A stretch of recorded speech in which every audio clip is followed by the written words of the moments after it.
In other news, Nathan, you sent us a lovely set of gifts. One of them was a mini desktop vacuum in case we, quote, crumb our pants, which I did just a little bit. I did not. This requires AA batteries, so I can't test it out. I'm also not entirely sure how it's supposed to work, but there you go. Does it suction from the bottom? It is, and it's not very suctiony. I was gonna say that doesn't sound like it has a lot of suction power. Sorry, I'm not buying you guys Dyson portable vacuum. Sorry, but it will pick up stuff. If you want to support us buying Dyson vacuums, you can do that at Buy Me a Coffee. You're listening to The Janchi Show, hosted by 3 Korean American adoptees diving headfirst into what it means to be adopted, Korean American, and more. And now, here's your hosts, Nathan, Patrick, and KJ.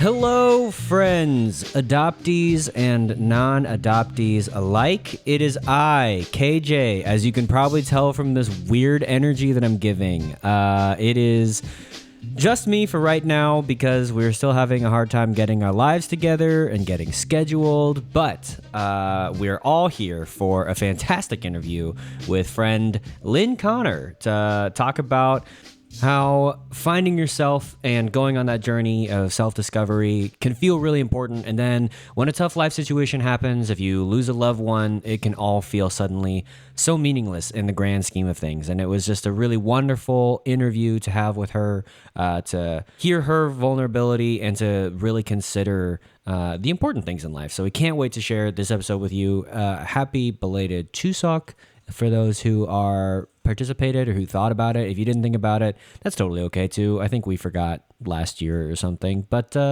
yeah, anyways, on with the episode.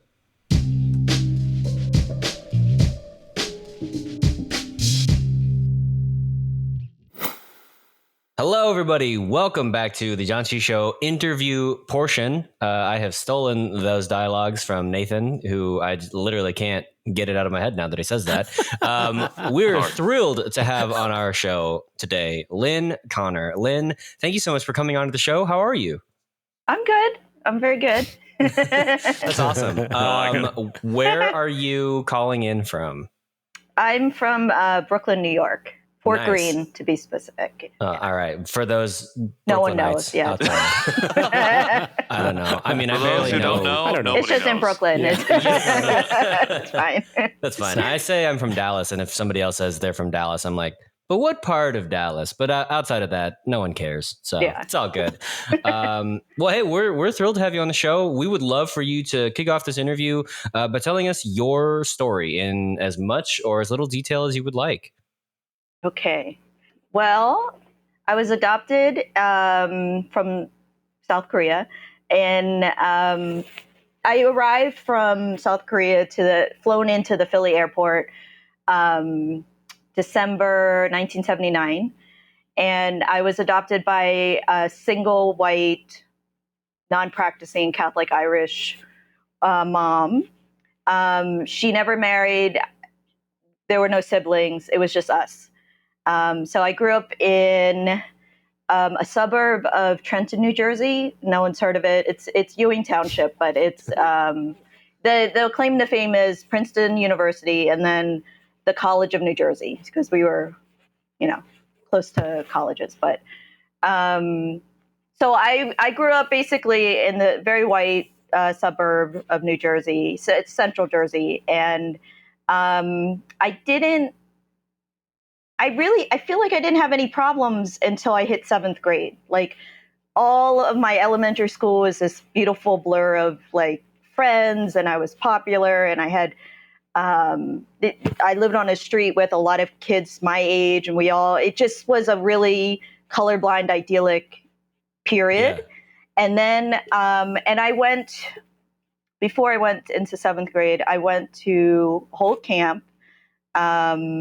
So I was 11 the first time in Johnsonburg, New Jersey. And I did it because my mom was a part of, she was a librarian. So she was a New Jersey state librarian, which is means it's a government job, and it's not like a school librarian where she didn't like children actually, so she just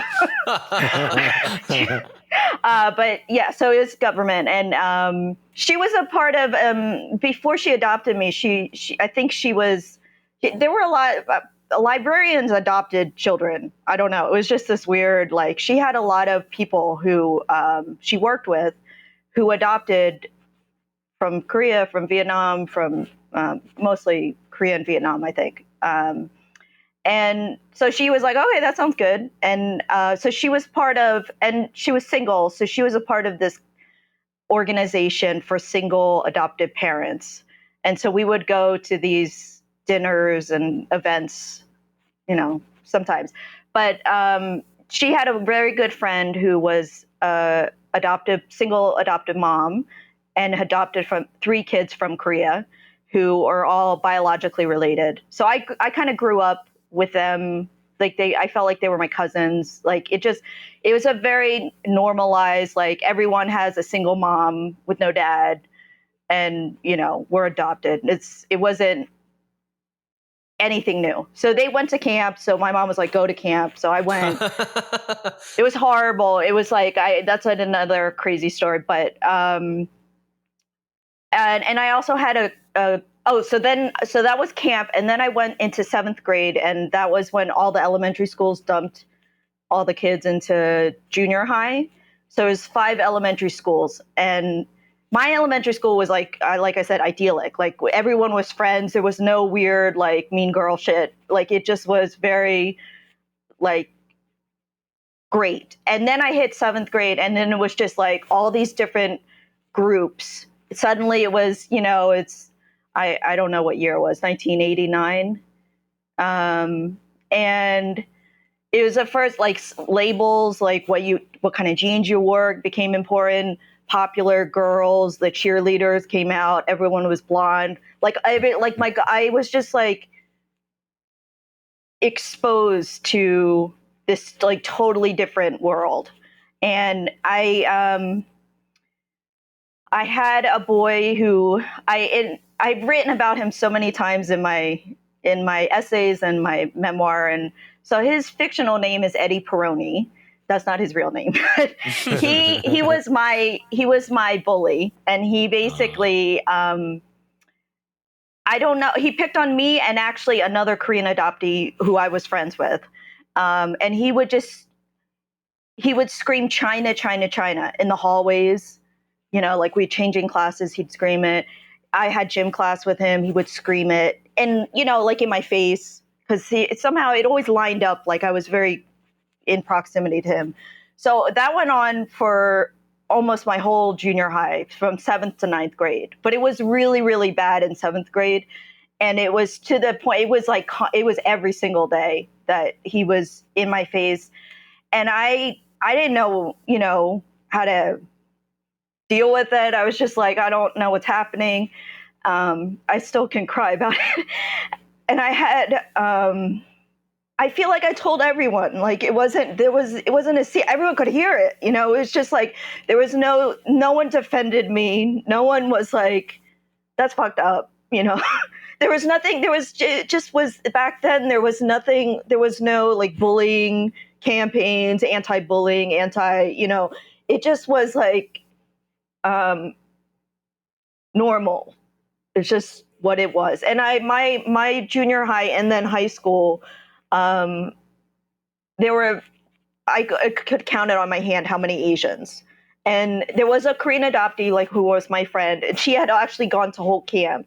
And I went up to her and I was like, oh, didn't you go to Holt Camp? And she was just sort of like, yeah, I don't remember you. Like, we became friends, but she was very strong. Like, there was just something about her, like, she didn't take it. And she was only there for 7th grade. Then she transferred to a private high school. And so I just felt like he pinpointed me, and I was the target of that. And so now, I mean, like, years later, it's just that the word China is so traumatizing and triggering. Mm-hmm. And I mean, the whole, like, when the Trump thing was going on, like I was like having breakdowns, and it just was really hard. I don't know why I'm crying. I was like, oh, it'd be funny if I cried. Because I'm Like, like, now that I mean, it's not that funny. yeah, now I'm doing this. I'm just like, really? I always do. I'm like, really, Lynn? Because I've talked about this so much. So this isn't new. So now it's just the word. I mean, I learned from going to therapy that I have internalized racism. And I actually wasn't sure I wanted to talk about this because, I mean, I'm still in it. Like, it's just this whole ironic thing of, so my husband's Chinese American. His parents came over in the 70s. They speak Cantonese, that's their preferred language. And it's a whole long story that I don't want to get too tangled into, but the internalized racism comes up every visit. Like, it's just very triggering, and it's very I mean, maybe I will go here because this is sort of what I'm sort of grappling with my memoir about. So I'll back up. So I was in idyllic New Jersey, and then I had the bully Eddie, and then high school was very, like, I just wanted to be invisible, and I just tried to not be noticed because I was just like, I went through the whole Eddie thing, and I was like, I just don't want anyone to see me. Like, maybe that's the answer. So I was very quiet, and I had two best friends, and we just we were fine. Like, as long as I had my friends, I was fine. Went to college at the University of North Carolina in Asheville. And so I'm from literally grew up in New Jersey, didn't move anywhere. And I went to North Carolina, and my mom was a planner. So she was like, I want to retire, and I want it cheap. And so just go down south. And so she loved North Carolina. She loved all the southern states. And so I went there thinking, okay, it can't be bad. Like, it sounds exciting. From New Jersey, it sounds so exciting, like North Carolina. It was Asheville, which is actually a really gorgeous city. I would recommend. It's similar to Brooklyn, I hear. But they have mountains, Blue Ridge Mountains. Really not at all. Actually, it's nothing like Brooklyn. I don't know why. It's like this hidden gem of a city that everyone's like, it's amazing. Brooklyn of North Carolina. Yeah. But it's very racist. It was very, like, in your face racist.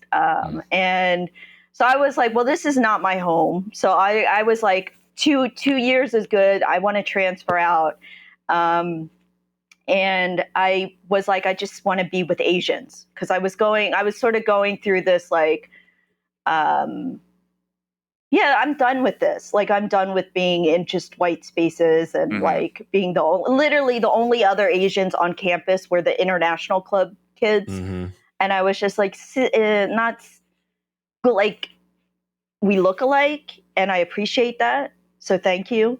But you're from Japan. Like, my best friend was from Japan, and I was just like, it's not the same. Yeah. So I was like, well, I wasn't ready for California. California seemed scary. So I was like, well, I got to go to New York. I mean, I don't know. That's where they are, the Asians. So I transferred to NYU, and I don't even know how I got in. I got into the film school. I have no idea how, because I had no background. Like, I did it on a whim, and I didn't even want to make films. Like, I literally was like, I love soap operas, and so I want to write, I think, for soap operas. Like, I wanted to be a writer, but I was like, I guess I should make it, like, realistic. Like, I didn't think just being a writer, like novelist or memoir. I didn't know about memoir at the time, but so I was like, yeah, I'll just go to NYU and write for TV. And I went and I took like a TV, like whatever, script writing 101 class. And I hated it because it was so collaborative. it was like every dialogue, every line of dialogue was like, well, what do you think? Well, what do you think? And I'm just like, oh my God, this is horrible. Like, I don't fucking care what everyone thinks. Like, I just want to write my story. And it was in the 90s, late 90s. So it was so boy heavy. And everyone was into, The Godfather and Jaws. And, I was just like, you're like, what about anything else? I was like, well, my favorite movie is When Harry Met Sally. But I can't really say that because everyone thought romantic comedies was a joke. But I was like, oh, but gangster films, that's quality film. Like, that's high art too. Okay. But anyway, I graduated from NYU and I fell in love with editing, actually. I thought that was really cool. And I didn't know, the whole thing, it's all storytelling. So I didn't know, I was just trying to kind of tell my story. But I also was, my early 20s and I was too afraid to talk about my Korean adoption and really go into it. So my final thesis film was actually on my best friend at the time. She was Pakistani Muslim, and she was we went to high school together. So I was really fascinated with her drama as far as she could only marry Pakistani Muslim boy. And there were a lot of rules. And I was like, that's so interesting. And I'm like, my Korean adoption story is so boring. Like, who fucking care? I just was like, I don't, because I didn't, I love my mother loved me. There was no abuse. Now looking back, now I am a mom and I'm like, there was a lot of abuse, emotional abuse. There was just a lot of different, gaslighting and more, I think silencing, as far as abuse, but there wasn't physical abuse. There wasn't sexual abuse. There wasn't any of those big T, what they call it, big T traumas. Mm-hmm. So right. I was like, I don't have anything to say. I don't really know what to talk about because it's not interesting. I don't, it just seems boring, whatever. I didn't ever want to search. I felt like I was one of those weird Korean adoptees who had no interest in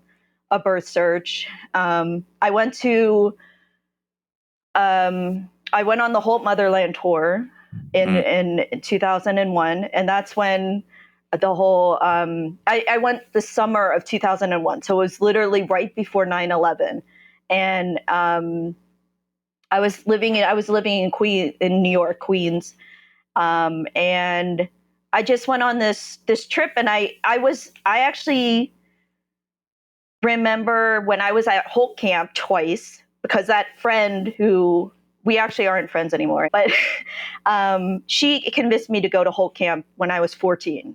And it was it was horrible. And that's another story. But we were friends throughout. And then she had always wanted to search for her birth mother. She had always wanted to go on the Holt Motherland tour back to Korea. And I was just like, this camp is fucked up. Of course, I didn't curse back then. I was a good girl. So I was just like, this camp is messed up, right? But I couldn't figure out why. And then I was like, so I am not going on that tour. That is crazy. Absolutely not. And then, as I've heard on your episodes, you just change your mind. Suddenly I was 23 and I was like, I don't know why, but I want to go to Korea. I've never had that desire, but suddenly I changed my mind and I want to go. And so we were still friends. So I remember we went to TGI Fridays and we had a whole dinner, and I was like, I'm applying to this tour. And she got very you never wanted to go. And I was like, I know. Isn't that crazy? I changed my mind.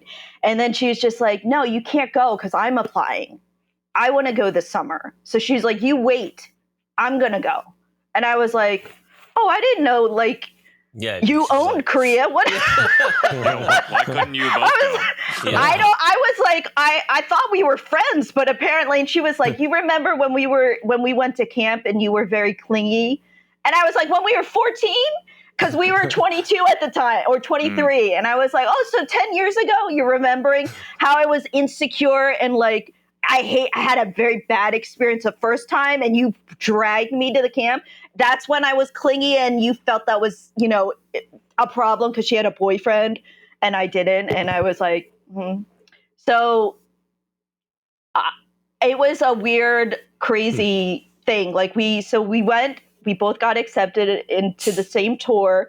We both went and we acted like we didn't know each other. And we knew each other since we were in 7th grade. So I was just like, it's really sad because it's we grew up together and I have to, like, I don't know what I didn't understand. We never talked about it. I never understood what her like possessiveness was about it. Like I would, you know, ruin her experience because it was our first time for both of us.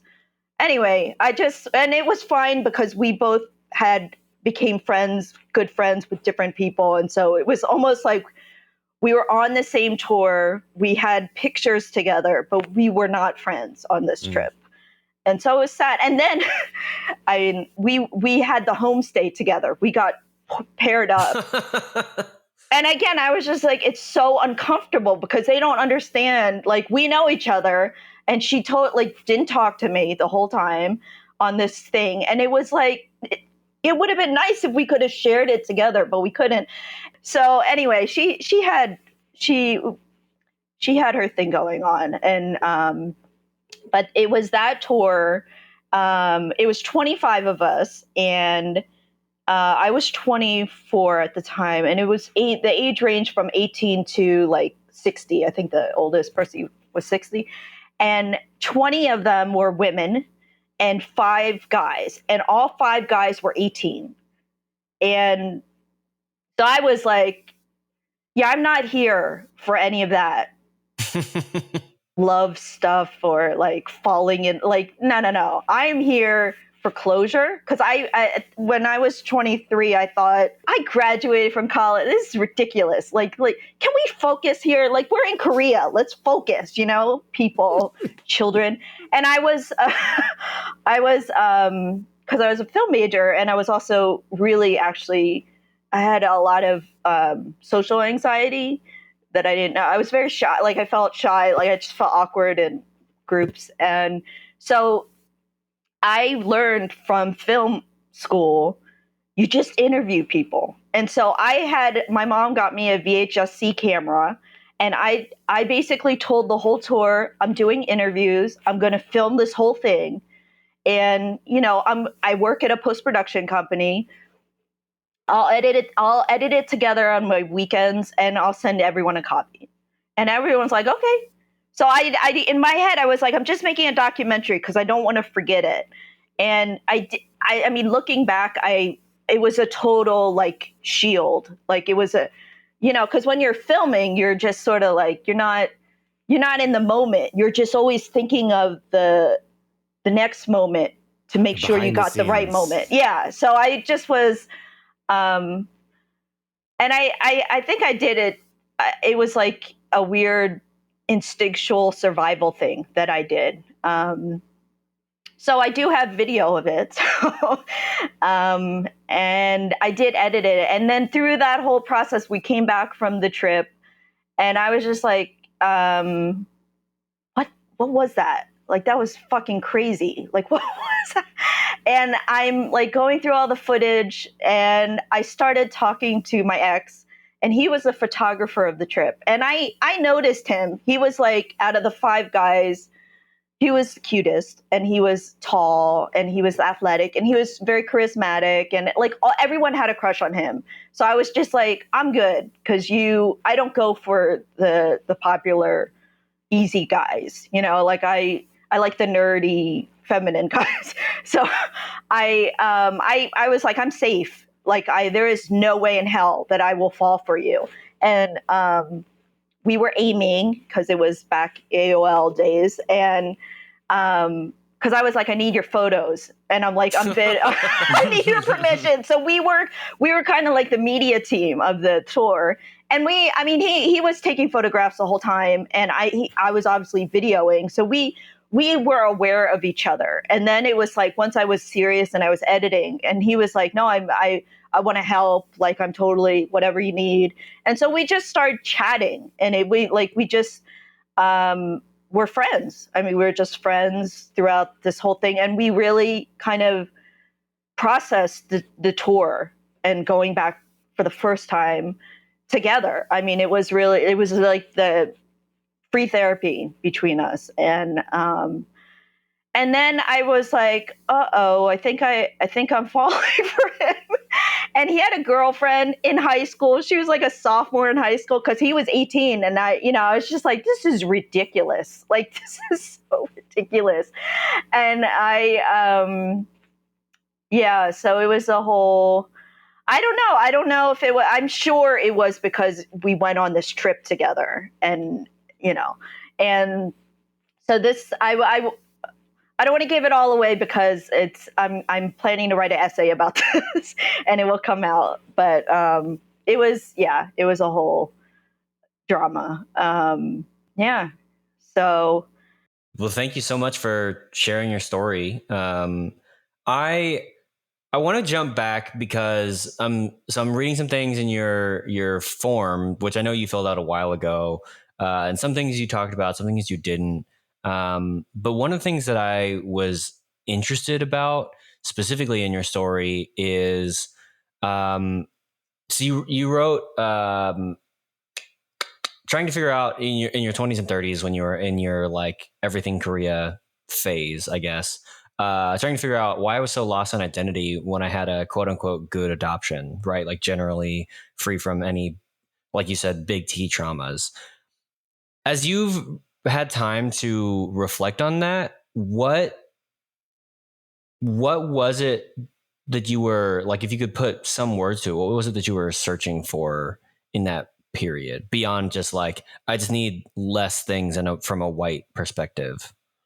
Well, I think I definitely, like, after the whole Eddie thing, I was in I would call it my self-hate phase. So I was, I mean, all through high school, even in college, I hated myself. I was just very like, I'm ugly, I'm an alien, I'm like, no one will ever love me.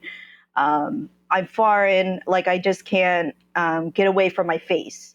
And so I think going to Korea and going through all that, and then with my ex, and then once that ended, I was like, I'm done.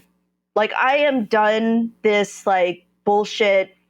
Let me find a boy to validate me and to prove to me that I can be lovable. I'm like, I'm going to figure out what that means on my own. And so I did a whole, I'm going to love myself. Whatever Oprah keeps talking about, this love, I'm going to find that. And so I thought the way to do that was to, like, one, figure out what does it mean to be Korean American, and then what does it mean to be a Korean adoptee and American, and then I was like, well, maybe I'm not that. And so I just kept searching. Like, I was searching for that label to just be like, this is it, and now I love myself.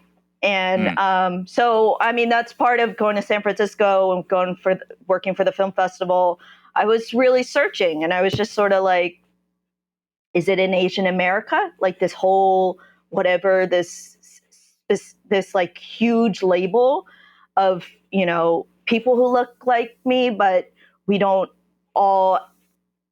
have so many different backgrounds and experiences that you can't, it's not like Korean American where it's so like it's so narrow. It's like it's almost, I thought it was inclusive, like all inclusive in a way. And so I was really, I mean, I thought that was just it. I was just searching for kind of this piece of feeling good about myself. And then I found out, so in 2000, my mom had retired to Florida. So she sold the house. She's in Florida. She's having the time of her life in this retirement community. And I was visiting her. It was like the summer of 2004. And she couldn't lay down in bed. Like, she was sitting up in her recliner in the living room from back pain. And I was just like, figure it out. I don't know what you're doing. Go to the doctor. What the hell? You know, I was just like, months. She was months in this chair. And I was just like, what is going on? Like, just go to, I was visiting, you know, the festival zone, like, doesn't work in the summer. So I was there almost all summer. And I was like, let's go to the back specialist. Let's figure this out. And then she just kept saying like, yeah, they can't help me. And then I was there, and there was something, I heard her on the phone, and there was something in her voice, and I was like, she's lying to me, and I don't know what it is, but she's lying. So I went to her, and I was like, Mom, what are you not telling me? And she was like, oh, okay, fine, I have cancer. And I was like, what? Like, what? And she was like, yeah, the doctor can't help me because the cancer's returned. And I was like, returned? When did it like what? I just the first time. Yeah. So she's like, oh, it was in 2001, between Thanksgiving and Christmas. Wow. And she's like, I didn't want to tell you because it wasn't a big deal. I had a lumpectomy.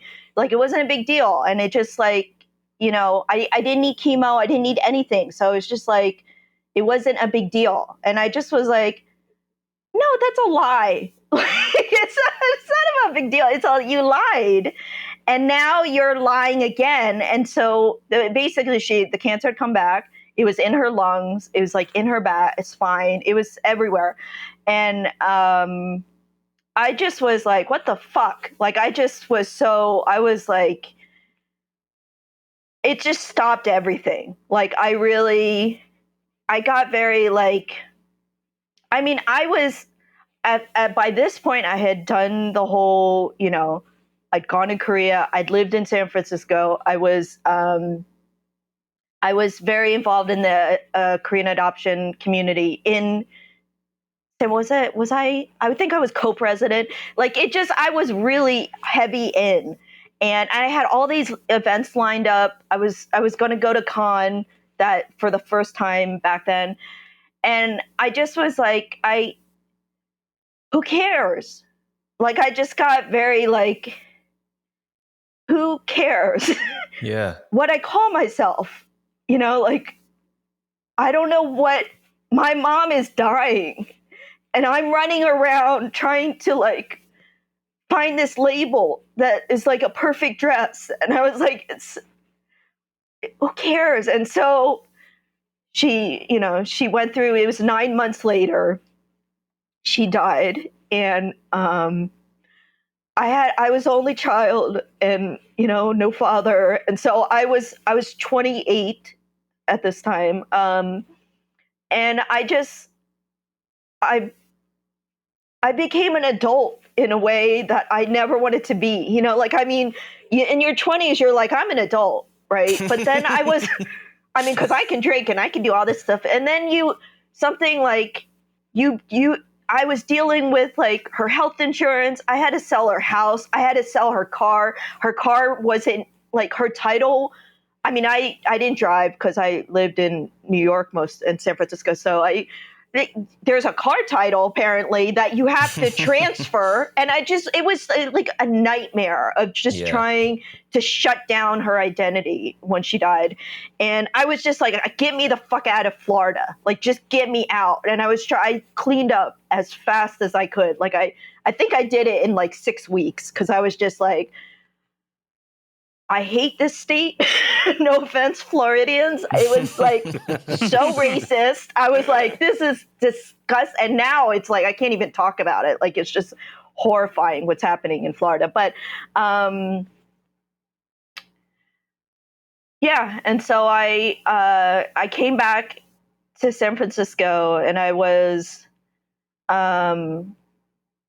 just deep in grief. And it just stopped. It stopped my whole identity search, my whole, like, you know, because I was like, I'm an orphan. Yeah.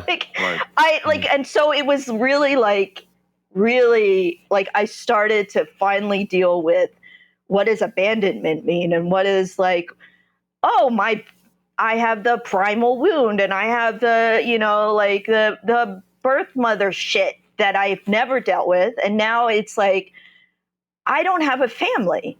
like, I don't have a family anymore. And so and I'm like, I'm an adult, so I guess it's okay. But like, because my worst fear growing up, when you have a single parent and no siblings, it's like my worst fear was that she would die.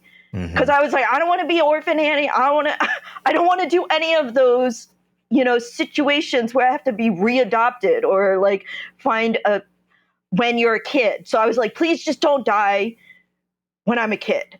And like, once I'm graduate from college, then if that needs to happen, but when it happens, If it needs to happen, you can live on forever. I'm okay now. Like, I'm an independent adult, so. But yeah, I just it took a long time. Like, I was very I was fucked up. Like, I was really fucked up for a couple years. Yeah. And I was with my husband now, and we were a new so I found out my mom had cancer in 2004. I went back to San Francisco, and I was like, I want to date, and I just want to figure out what the city's about, because everyone talks about how great it is and how so much great food. And I was like, I've just been working my ass off trying to prove, like, you did the right thing to hire me sight unseen, And so I was like, I just want to casually date because I want to get free dinners. And and that's all. I was like, I don't want to fall in love. I don't need that. I just want to experience the city and fall in love with the city. And then I met Albert, and I was very upfront. I was like, so my mom has cancer. I just found that out. She lied to me. I'm a Korean adoptee. I'm in a really bad place. But you want to go on a second date? And he was, but yeah, I could do dinner. Yeah, I could,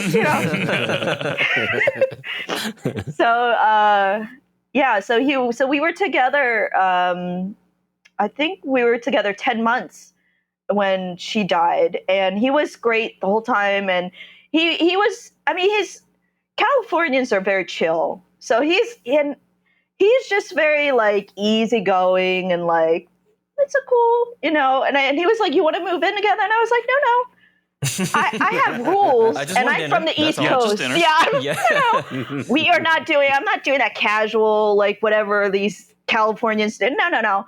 And then when my mom died and I came back, I was like, let's move in together. Because I'm like, no one is leaving me. Like, I was very much like, this is absolutely not. No one, I need an insurance policy. I was like, you want to get married? And he was like, absolutely not. And I was just like, he was like, that's grief. And I was like, oh, okay. No, just want to move in together. So I was like, okay, fine. We don't have to get married. But, so yeah, we moved in together, and then I met his family. So I met his family after my mom died, like literally 2 months after she died. And that's when, his family, like his parents basically did not say anything about my mom's death. And I don't know. This was in 2005, and the culture around grief is so different now. Yeah. It's just like everyone's coming out with a memoir about grief. It's just like podcasts. There's grief podcasts. It's like grief heavy. And back then it was just really taboo. Like, still people did not talk about it. And I didn't know because, again, a lot of stuff about Chinese culture was not explained to me. So I didn't know that it wasn't really cool to say anything. Like, you just don't really say anything. So I was just waiting, like, yeah, could you send a condolence my way? Like, I'm sorry for your loss. Could we just address it? Like, I'm just like, let's address it, and then we can move on, and I'll eat dim sum with you. Like, could we address it? And there was just a week with his family of no talking about my mom. And I was like, back then, I was really like, everyone should be asking me how I'm doing because I'm not doing well. And I was just like, I want people to know my world is over. And like, it was this weird, like, everyone's normal, everyone is really fine. And I'm not, so yeah, that was a hard couple years. I didn't. I don't know if I answered your question. I think you did. I think Did you it? did Okay. very well. And I just want to say I really appreciate everything that you shared there, particularly not only in your own story, but in this particular story and the answer to that question. And I picked up on a lot of different things, and some of the things that are really standing out to me. I think for adoptees, I think especially because I heard you describe it as what you would consider a positive adoption experience for the most part, and I would consider mine the same way. Looking back, you can identify a lot of the traumas and a lot of the ways it was harmful, but in the moment, it's like it seems like everything's fine. Like you're just talking about, everybody acts like it's fine, so it's fine. I think that it's really interesting the ways our adoptive parents and parents in general maybe might go about trying to protect us that are very strange when you look back on it and also very harmful. Like you said, you found out that you're about your mom's illness and post Korea, and like you were going through it then. You were going through the identity stuff. You were trying to work through that, and can't speak for your mom. Didn't know your mom. To me, it sounds like it's almost like there was probably this thing of like, oh, I got to withhold this information because I want to protect you in this strange roundabout way. And at the end of the day, I agree. If you withhold something like that, that's a problem. Like that's really, really harmful. And everything that you're feeling, I think, is totally valid. I would be pissed off if my mom withheld that information from me. At the same token, I could 100% see her not telling me that information, particularly right now when I'm going through it. Like I'm starting my therapy journey, like doing all this identity stuff. I could see her saying, well, I was just wanted to protect you. You have a lot on your plate. Like I don't want to put this on you. So that just made me think of that because I'm really thinking about the journey with my family, and it's different than yours. Like my experience is a lot different than your lived experience. But I think that's just something that stood out to me is just like the ways that especially our adoptive parents feel like that kind of that white savior aspect almost. Like we have to go overcompensate to protect our children, because we feel like this is the right way to do it. We don't know any other way.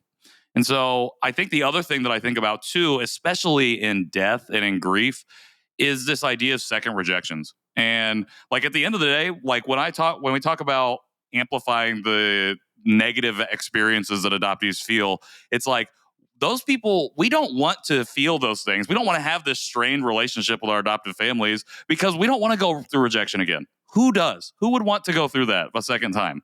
And I feel like with the withholding of that information is kind of like that. Like you said, it feels like, especially being an only child, like you're on an island and you have to grow up real fast in that situation and figure out the car title stuff. Like the car title thing, it's wild. And then you got to do a whole bunch of stuff with that. So I can totally understand that frustration there and that feeling of almost being rejected again, even though it's like everything's out of your control. But that's the whole point of adoption, is like we don't have any control or say over it. And that's what we struggle with our whole lives. And I think all of that stuff is so heavy. And I commend you for even being able to share it with us now and giving us the end to it, because I think that's, I can hear and feel the processing, the pain and the struggle that you still have with that. And that you, I think, rightfully should. Like, I would definitely still be struggling with it. I'm still struggling with grief and death in my own family from a year ago that I've just been thinking about in therapy recently. And I'm just like, oh shit, I still got some stuff I got to work on. And I think all that heaviness can really inform what we do. I think as adoptees, especially, I find a lot of us find ourselves in creative pursuits in some way. Yours has obviously been writing. And so I was wondering how all of those things started to inform and influence and affect the way that you were writing at that time. Were you doing what you were doing now then, or did it start to really push you in the direction of, one, writing in the way that you do now, but two, really being able to button down and tell your own story in a different way than you did when you were like starting in script writing and then moving out for the film festival and things like that? Mm-hmm. Yeah, no, I feel like my writing has grown up with me. So when I knew I wanted to be a writer since I was 8 years old. Like I was just one of those kids who was like, I'm not good at anything. I mean, I can't do art. I can't really dance. I love to dance, but I can't sing. I can't cook. I can't do much, but I can write. and I loved it. And so I went through college. I took as many creative writing classes as I could. And I remember my first fiction class, you have to write a story. And I didn't know anything about memoir back then. There was creative nonfiction was not really a thing. And so it was just fiction. So I was just like, well, there's this Korean adoptee who grew up in New Jersey, and she had two best friends, and then they went to college. It was sad. And so my professor was like, yeah, what if you wrote it from the adopted parents, the mother's point of view? Because this character had a single mom. So it was me, obviously. Spoiler alert. And so I'm spoiled. All of it's about me. And so fiction is really true. And so I did, and I didn't at the time. It's like crazy now that I think about this advice, but that perspective actually was really helpful. And so I wrote this short story about adoptive mother having to say goodbye to her daughter going off to college. And I'm still Facebook friends with that professor. It's kind of crazy. But anyway, and so I did that in my freshman year. And then when I transferred to NYU, I got really into film, like heavy. Like I just went down this hole of a detour, I feel like. And so I didn't write at all. I tried script writing, but it was a 10-year detour. Like I just kind of gave it up. I was like, I guess I'm in film. I guess this is my life. Like I'm going this direction. This is a career I'm going towards. And then my mom died, and I was just sort of like, the time she had cancer, I couldn't write. I couldn't do anything. I was playing solitaire on the computer, or her PC, like her dial-up PC. And I just, I was like, I don't know what's wrong with me, but I can't write. And obviously I didn't want to deal with what was happening, because when you write, you're dealing with, like, you're really starting to process it. So a year after she died, I took the method is called Amherst Writers and Artists Method. I took this workshop in San Francisco, and it was all positive feedback. And like, you basically write to a prompt and then you read it aloud. And I just was like petrified of public speaking and reading. And I was just like, oh hell no. And, but you had to, that was what it was. And so I basically did this workshop for a year after my mom died, for a year. And I just cried every single time I wrote. I read, all my writing was about my mom, and I just cried. And I was just like, you can call me Lynne the Weeper, or you can Lynne the Weeper. Lynne the Weeper. I was just like, I can't. All I do is cry. I come to this workshop and I cry. And my professor was like, she was like really great, and so she was like, it's fine. It's great to cry. And I grew up, like, my mom was, a Irish Catholic, non-practicing Catholic. You don't cry. Like, you don't do emotion. You just, it was very, like, no tantrums. I was like, it was a very, and it's also the 80s and 90s. And so it's just the parenting style is very different. And no no acknowledgement. There was just no, like, I'm a mom now, so it's just crazy the shit they're saying you're supposed to do. And I was like, did not have that growing up. But let me acknowledge your upsetness, okay, But so after she died, I just was writing a lot, and I did that workshop for a couple years, and then I was like, so my mom was a librarian, and she knew I wanted to be a writer, and she was just like, absolutely not. Like, she didn't support it. She just was like, it's so, ridiculous. Like, she just was like, it's a ridiculous thought. Like, she's just like, be a librarian. Like, it's safe. And I was like, I love books. I don't want to shelve them. I want to write them. Like, it is so boring. Like I did look. I was like, okay, she's willing to pay for a master in library science. I looked at the courses. I was like falling asleep just reading the descriptions, and I'm like, no, absolutely not. Be on the shelves. I don't want to be the one absolutely shelving. not. So,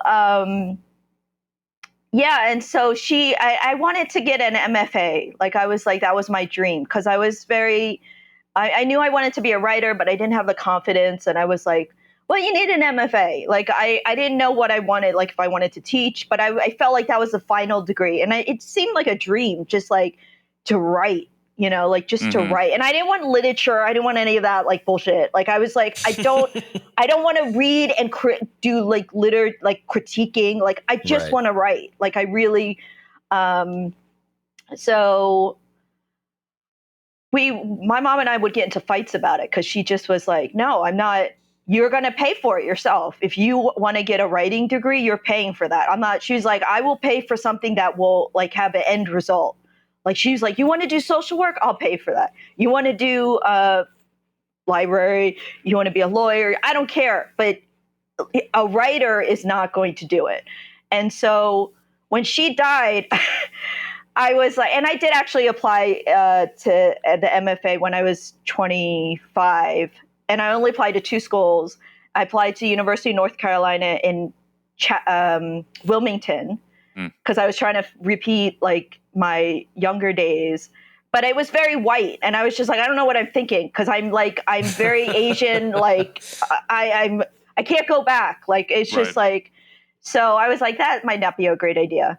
And then I applied to Brooklyn College because I was in Queens, and I didn't get into either. And so I was just like, I guess I'm not meant to go to get an MFA. And then when she died, and then I had that whole year of returning back to writing, I was like, fuck it, I'm going to get an MFA. Like, I got very, like, a lot of things are happening after her death, but I got very carpe diem and like, hell yeah.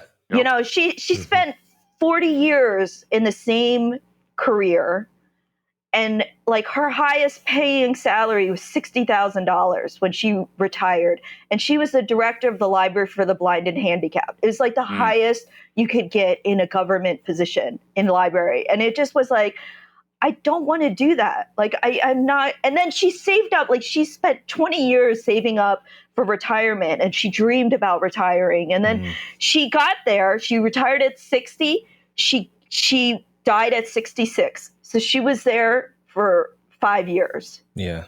And I just was like, I'm not doing that. I'm not waiting till I'm 60 to finally have fun and do my dream. So I was like, fuck it. So I went and I got an inheritance because I'm an only child. I spent it on getting an MFA. And I was just like, I was such a good girl growing up.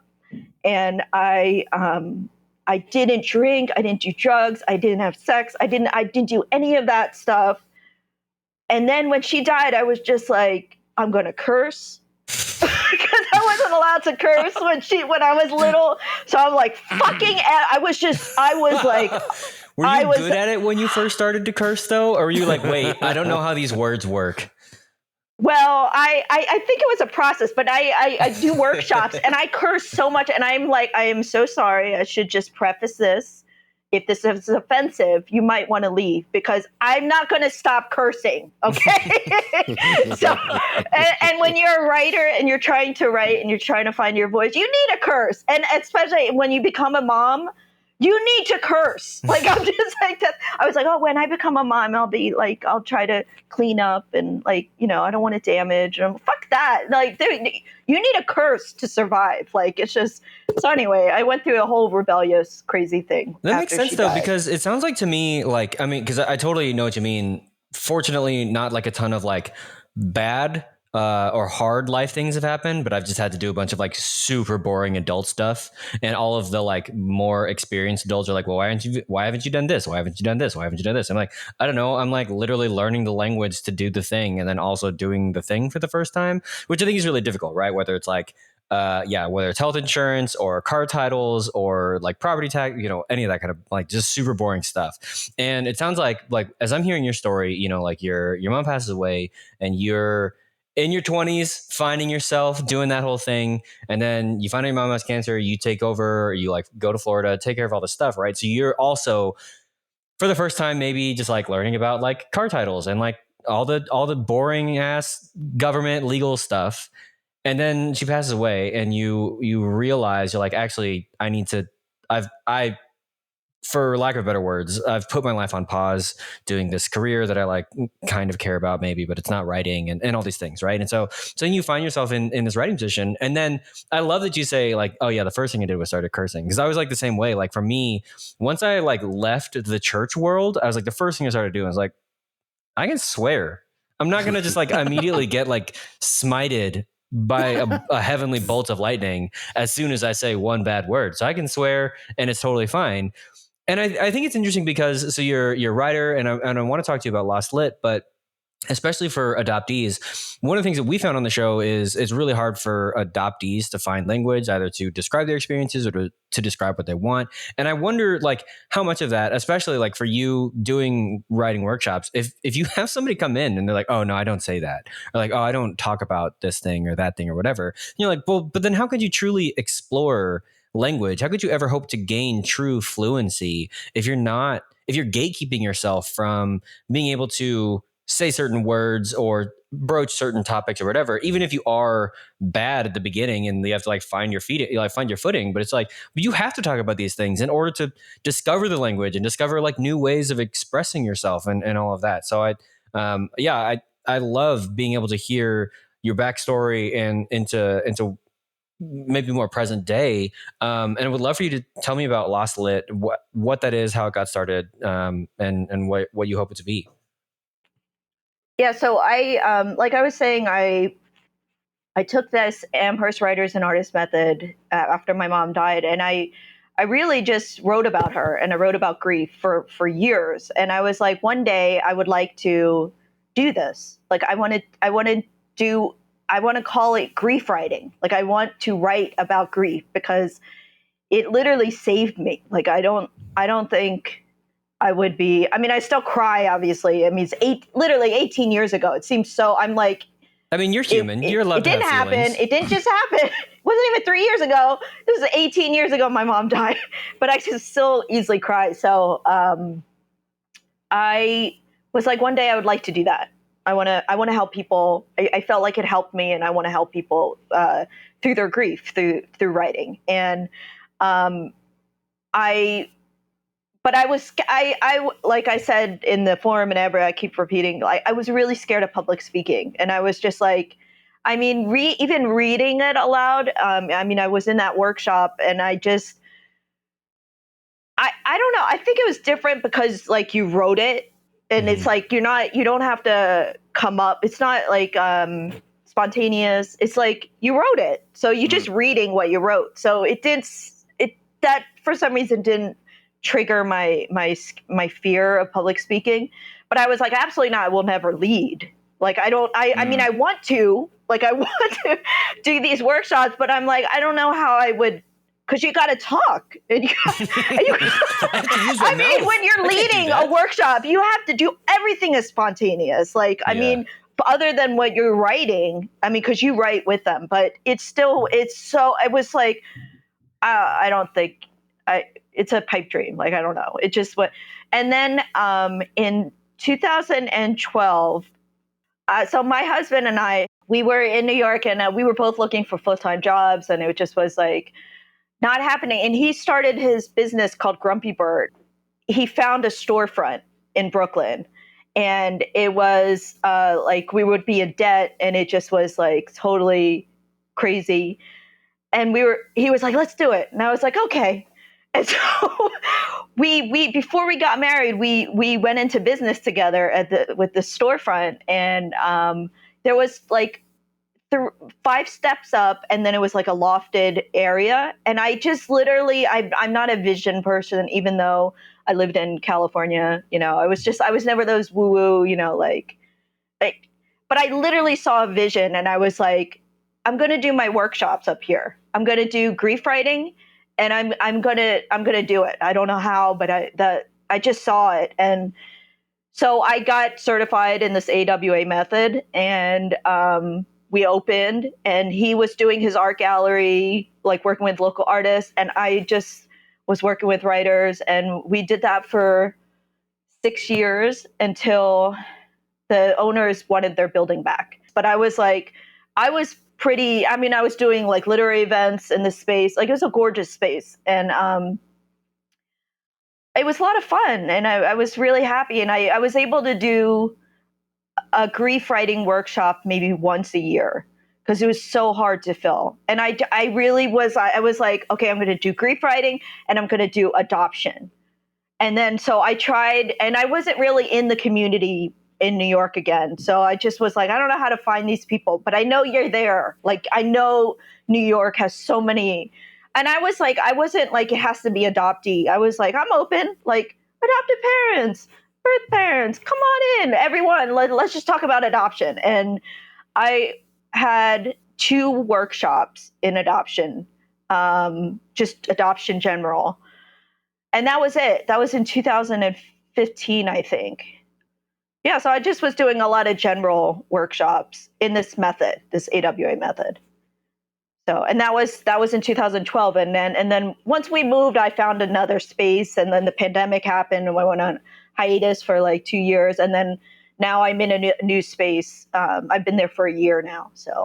So with Lost Lit, this is something that you started, and you've also been involved in a retreat as well that you said I know you wanted to talk about.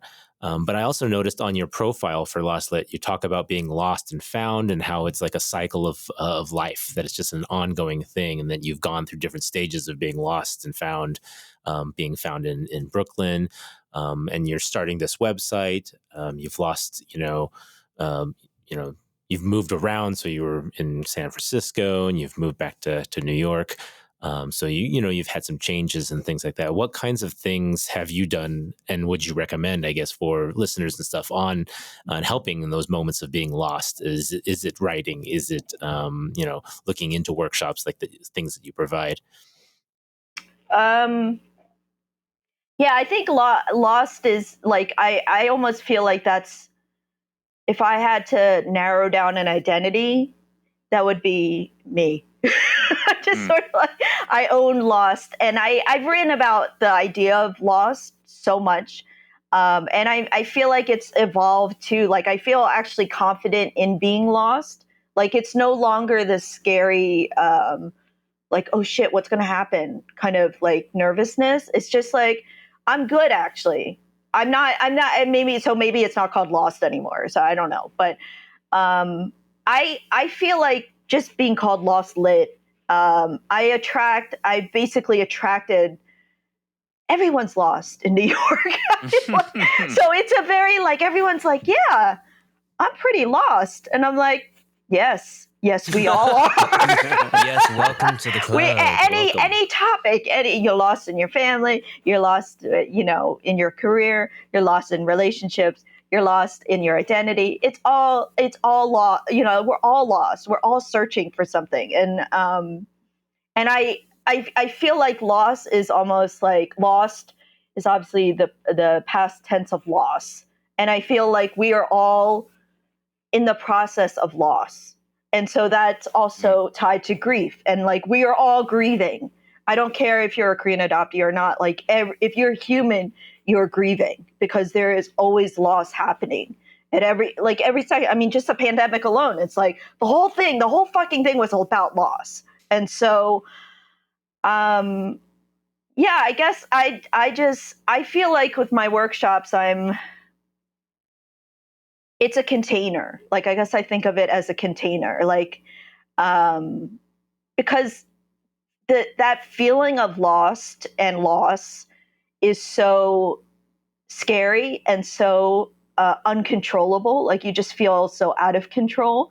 And so writing for me is like, I truly believe this. I mean, this might sound like, that's what teachers say, but I feel like we're all writers, because we're all human and we're all living a story. And so literally everything is about narrative and framing and structure and containers. And so my workshops are just basically, I want it, it's a safe space. It's created like a living room.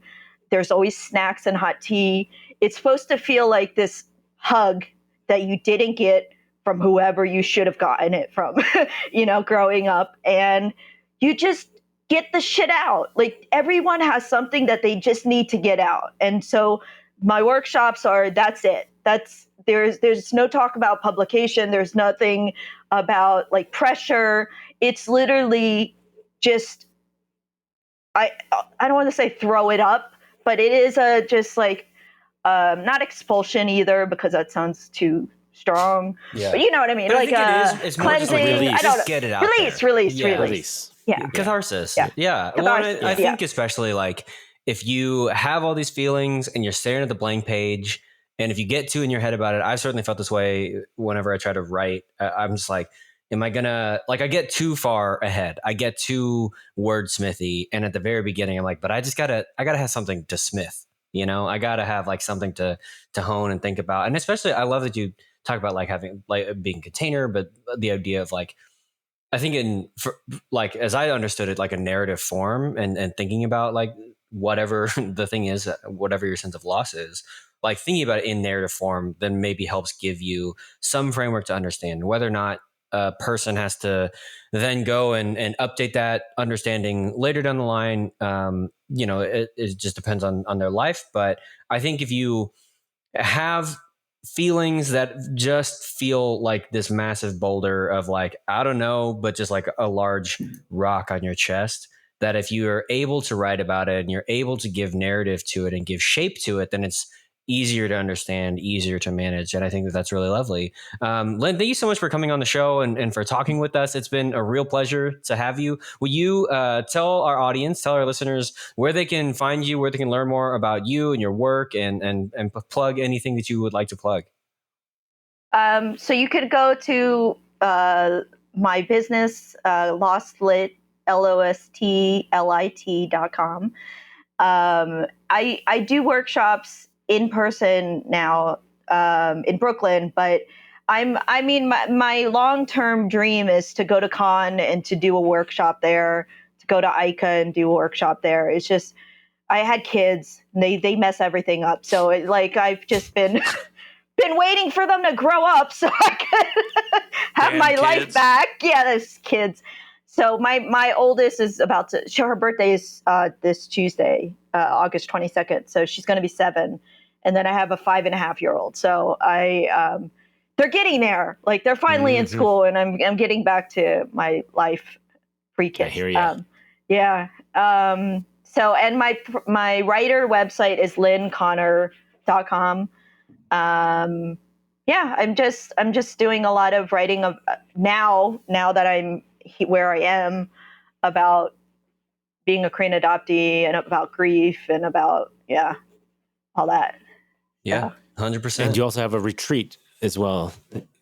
Yeah. So my two friends, Korean adoptee, Heather, and an Indonesian adoptee, Anna, the three of us, we're all, so I do my writing workshops, and Heather is a Reiki healer, and then Anna is a body, mind, movement, a dancer, artist. And so we got together and we were like, let's just do a retreat. And so, because there's a lot of I know I'm very aware of Cannes, and I've actually never gone because there always is a life crisis happening when I plan to go. I literally was back when my mom got cancer, but then also when I was pregnant with my first kid in 2016, I was supposed to be on a panel, and then I was, she was due in August and Cannes was in July, and I was just like, in February when we did the proposal, it sounded like a good idea. But then when it was my first baby, and I was just like, hell no, I'm not going anywhere. Like, I don't know what's happening. I'm not going anywhere. I'm not traveling. So I canceled. So I haven't gone. But there, I've in my 20s, I did a lot. I was part of PACT. They're still in they're a transracial adoption camp in the Bay Area in San Francisco. And I was very active with them, and I've been on many panels talking to adopted parents. And I feel like a lot of the conferences are very, very talky, obviously panels and like, let's all, podcasts, very talky. And it was very social worker heavy. Like I felt like everyone had a PhD or was researching or was presenting with like a PowerPoint or something. And I was like, yeah, I don't want to do any of that. I mean, that's great. That's great. I love everyone who is doing their stuff, but I was like, I want a retreat that is that honors art, like creativity and artistry, and but on the path to healing. And I'm a very realistic, almost like I kind of I almost don't like the word healing because it feels too spiritual. Yeah, So, but it is kind of, I don't know another word to call it, but so I'm like, I feel like it's like my workshops are very, they're healing, but it's very practical and very concrete. And it's They're like a sciencey healing, not like a spiritual healing. It's like everyday man. It's like restoration. Yeah. It's not yoga, but it's, so we're doing this retreat for the first time. It's going to be November 11th and 12th in New York City. And so we're going to announce it soon. And we're going to open registration. And it's for transracial adoptees. We decided to keep it small and, because it's our first one. So, yeah. Cool. And that's awesome. If people wanted to sign up, where would they be able to go to get that link for registration? So I have a website that I created. It's crazy. It's adopteehealingarts.com. adopteehealingarts.com. Well, by the time this episode comes out, I bet that link will be live, and we will have that link in the show notes. We'll also have everything else that you share with us in the show notes, how to sign up for your workshops, how to follow you on socials, how to be just engaged with you, to be able to go through that grief and that healing and restorative process together. Lynne, I'm echoing KJ and Nathan's sentiments about you sharing your story with us. I really appreciate everything that you shared with us. Again, I really resonate with you talking about crying a lot when you were younger, because like things making you cry, because I'm the exact same way. So don't let anybody ever tell you differently. It's all good. That's what we're supposed to do. That's part of that restorative process. But again, we'll have all of those things linked in the show notes. Lynne, I know you got to jump, but we are going to take just a short break, and then we're going to be right back with some sort of snack item. So I'm going to hit that thing, and we'll be right back.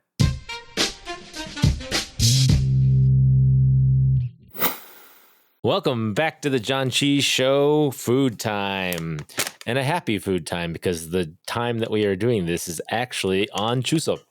So happy Chuseok, guys. Yay. Hooray. Happy Chuseok. So excited. So excited that it's Chuseok. I mean, that's what you're supposed to do. You're supposed to feast, right? Yeah, so this is coming out after Chuseok. It was just this last weekend, but happy belated Chuseok. And also, I think Korea is just on like a 5-day holiday, so they're just doing a whole bunch of nothing right now. But for all of you Koreans in the States, or if you're Chinese celebrating the Harvest Moon Festival, shout out to Chungha. Happy moon times. We're jumping into a rice cake of sorts, because that's also a traditional moontime food, but I don't think this has any relation besides it being a rice cake. Exactly. I actually have some moon cakes upstairs, but they have nuts in them, and so we will not be giving those to our kids. Did you buy them pre-made?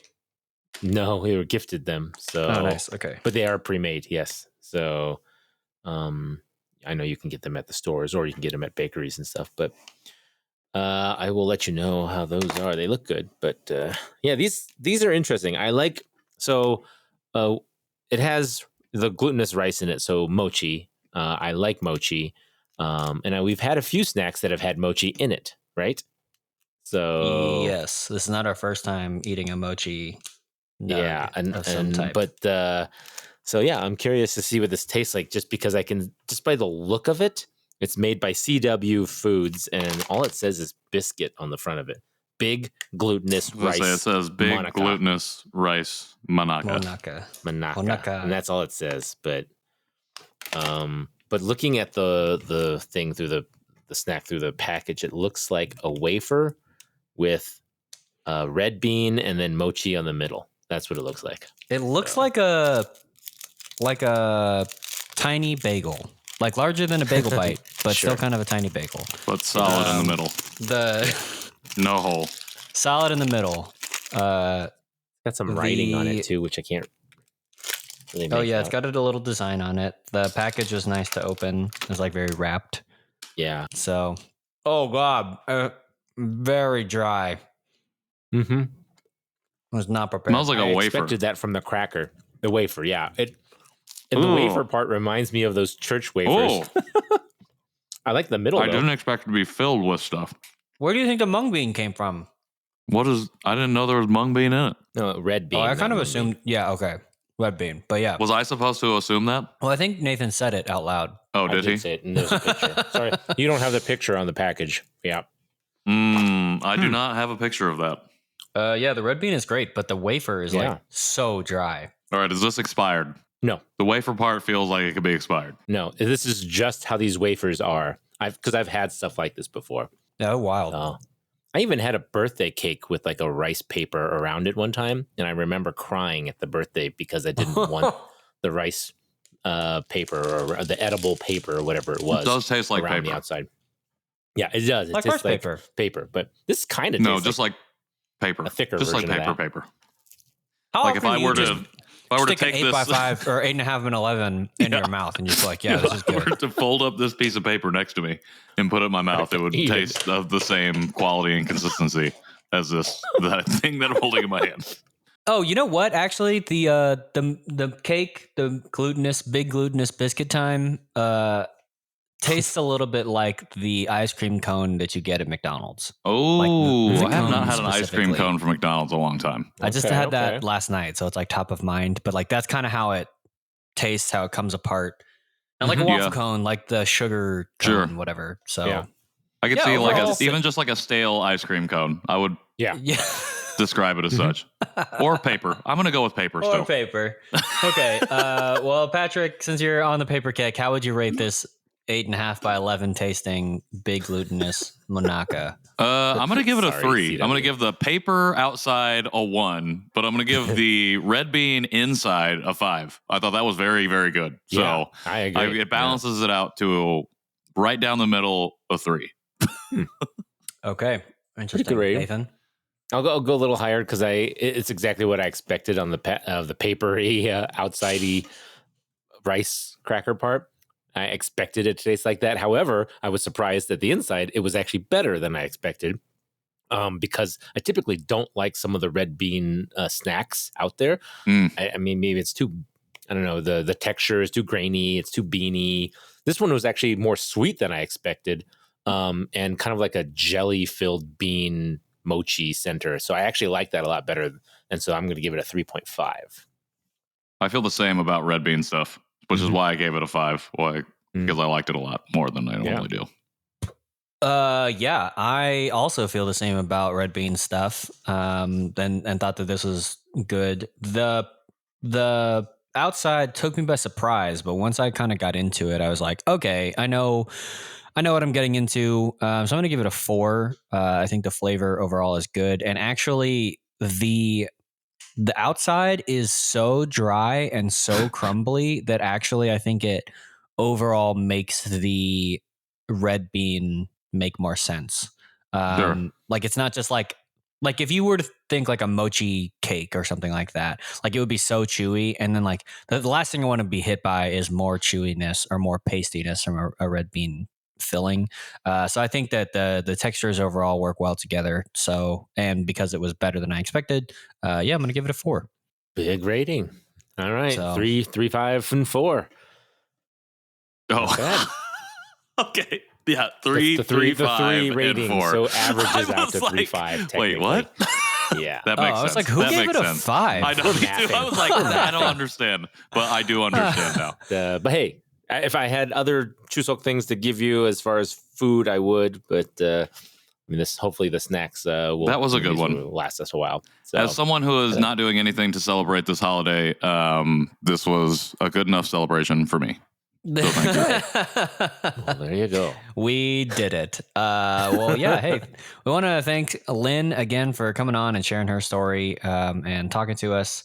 And for also being upfront, being like, hey, I don't want to do the food portion, because if you want to come on the show and you're like, I don't want to do the food portion, that's totally cool.